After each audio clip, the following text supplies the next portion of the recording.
As escolas historiográficas, a narrativa mítica, vídeo 1. Este vídeo faz parte de uma série de vídeos sobre teoria da história, onde apresentaremos as escolas historiográficas, seu surgimento, suas características e suas especificidades. Portanto, é interessante que você assista os outros vídeos da série sobre as outras escolas historiográficas e suas características.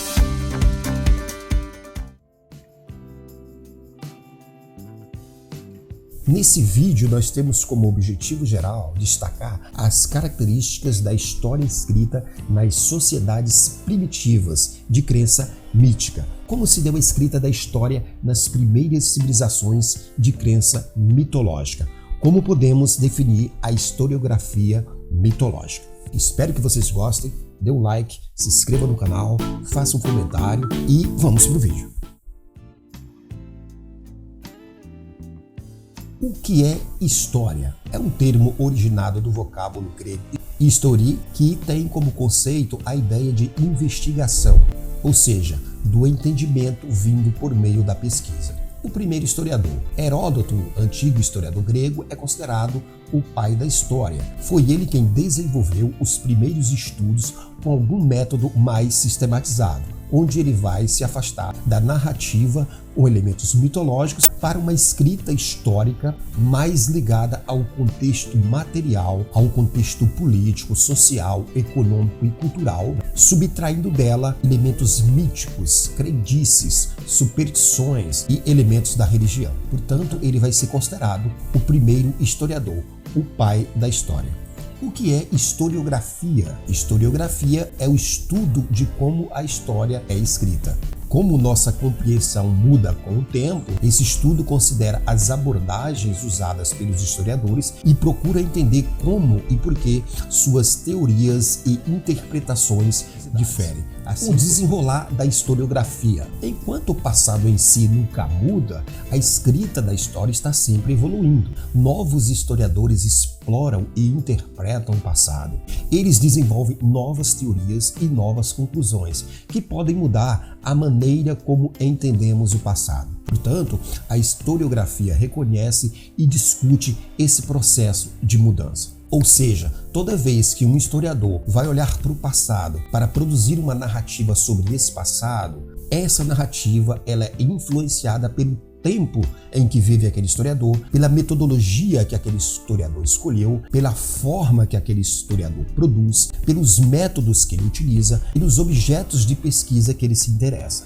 Portanto, o passado nunca muda, mas a escrita da história vai sempre evoluindo, porque ela produz novos métodos, ela produz novas formas de pesquisa, ela se interessa por novas fontes, ela sistematiza a narrativa histórica a partir dessas novas metodologias. De maneira que o olhar do historiador ao passado está sempre em transformação, está sempre em movimento. Qual é a diferença entre história e historiografia? Enquanto a história é o que está escrito sobre o passado, com o objetivo de torná-lo o mais próximo possível do que aconteceu, a historiografia é o estudo das melhores maneiras de interpretar as fontes históricas e os modos como a história é escrita. Ou seja, a investigação histórica é a história da história.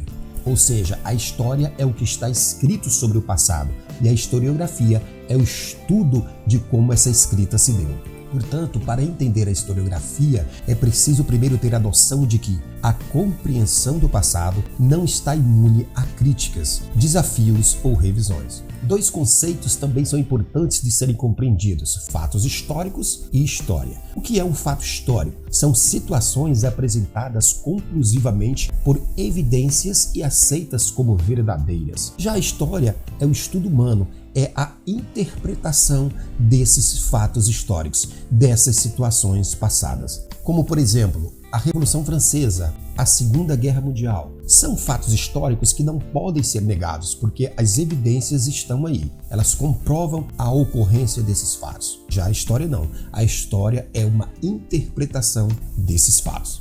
Tipos de narrativas historiográficas. Nós vamos ter, no curso do tempo, as narrativas históricas míticas, a narrativa histórica grega, a narrativa histórica positivista, a marxista, a estruturalista, a historicista e a escola das análises. Nesse vídeo, nós vamos tratar da historiografia mítica. A narrativa histórica mítica, a mitologia egípcia. Desde sempre, nas primeiras sociedades, nas primeiras aldeias, nas primeiras vilas, o homem teve a necessidade de explicar para si próprio a sua origem e a sua vida. E a primeira forma de explicação que se vai ter registro ocorre nas sociedades primitivas, e ela será o mito. Características dessa narrativa mítica. A primeira forma de explicação da origem e da vida sempre foi transmitida de forma oral, de geração a geração.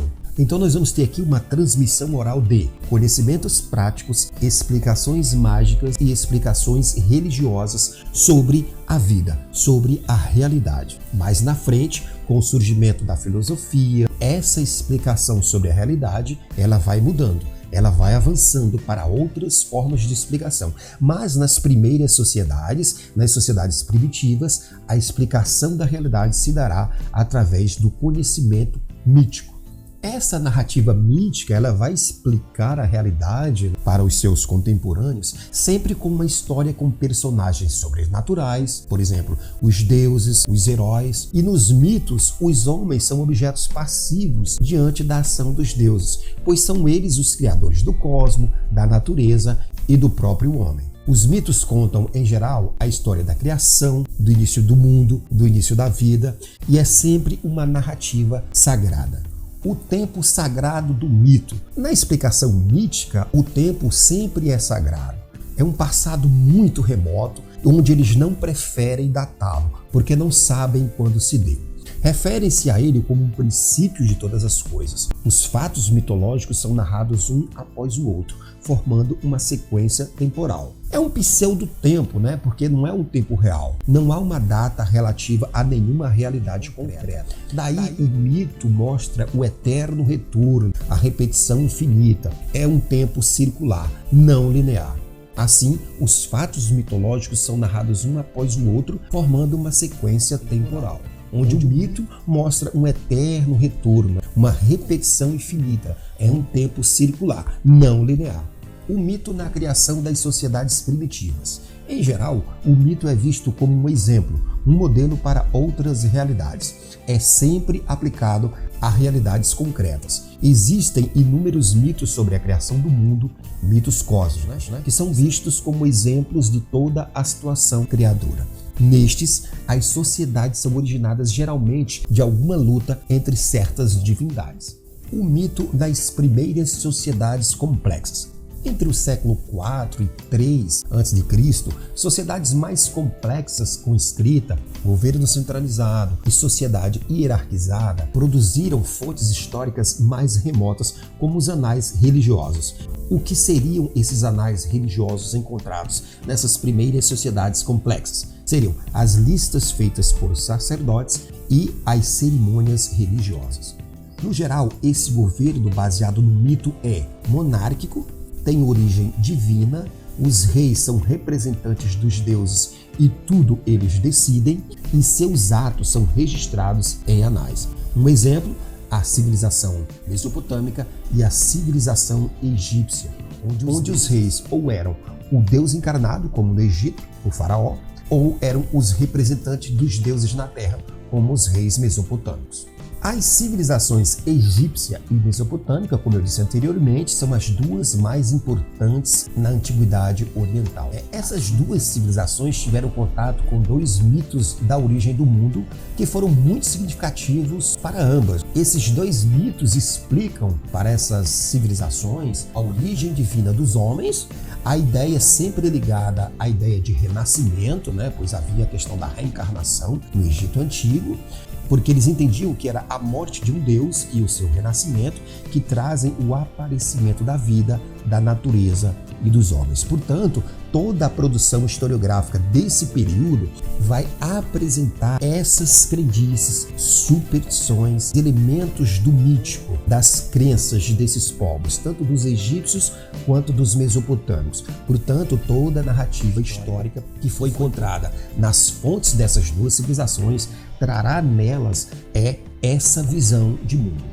Essas duas civilizações tiveram contato com dois mitos da origem do mundo, que foram significativos para ambas, pois os homens dessas civilizações, eles precisavam dessa explicação, e eles vão elaborar um mito para explicar a origem de suas sociedades. E essas duas explicações mitológicas vão partir desses princípios. Vão explicar a origem dos homens como divina, eles surgiram de um deus, vai explicar a ideia de renascimento, porque na narrativa um deus morreu e renasceu, e foi desse renascimento que surgiu a vida, a natureza e os próprios homens. Portanto, em todas as narrativas históricas das civilizações primitivas, egípcia e mesopotâmica, essas crenças, essas convicções mitológicas vão estar presentes nessas narrativas. Na mitologia egípcia, nós temos o renascimento de Osíris, que explica a reencarnação e a dependência do povo em relação à natureza. Na mitologia mesopotâmica, o deus Marduk cria os homens após derrotar outros deuses. Portanto, podemos concluir que a lenda não tem uma factualidade. A lenda não parte de uma realidade concreta, de um fenômeno realmente ocorrido. A lenda é uma construção literária que pode até partir de um fato. Já o mito não. O mito é diferente. O mito nasce de algum fato da realidade. O pensamento mítico é a base do surgimento do mito. O mito nasce das impressões do homem sobre a sua realidade, onde tenta compreender e explicá-lo através do mito. Até então, ainda não vai haver um desenvolvimento de uma filosofia e de uma ciência mais próxima da explicação do real. Então, o mito é que vai suprir essa inexistência da explicação científica. O mito nasce assim de alguma parte da realidade. O pensamento mágico é a base do mito. Os mitos gregos, egípcios e mesopotâmicos são exemplos disso. Mas o mito por completo não é o fato. O mito e sua descrição não revelam o fato como ele ocorreu. O fato é o acontecimento e o objeto de pesquisa do historiador. O fato é o elemento sobre o qual o historiador vai pesquisar e chegar a conclusões. É importante destacar que o mito ainda existe e explica o mundo atual junto com outras explicações, como a explicação religiosa e a explicação científica. Os historiadores ainda recorrem aos mitos para compreender certos aspectos das sociedades anteriores e contemporâneas, porque os mitos, apesar de serem mágicos, eles partem de elementos do real. Portanto, eles podem sim nos ajudar a compreender as sociedades anteriores, como ele ajudou as sociedades anteriores que se utilizaram do mito para compreender suas realidades. O mito também serviu de coesão social, serviu de elemento de organização social. As sociedades egípcias, as sociedades mesopotâmicas e outras sociedades da Antiguidade Oriental, elas se organizaram porque o mito, a narrativa mitológica criada por elas próprias, deu a elas condição de se articularem politicamente, economicamente, religiosamente e culturalmente. Ou seja, o mito, na Antiguidade Oriental, serviu de base para a organização política e social das primeiras civilizações. Daí a importância do mito na organização social, na construção de coesão e na construção de sentido.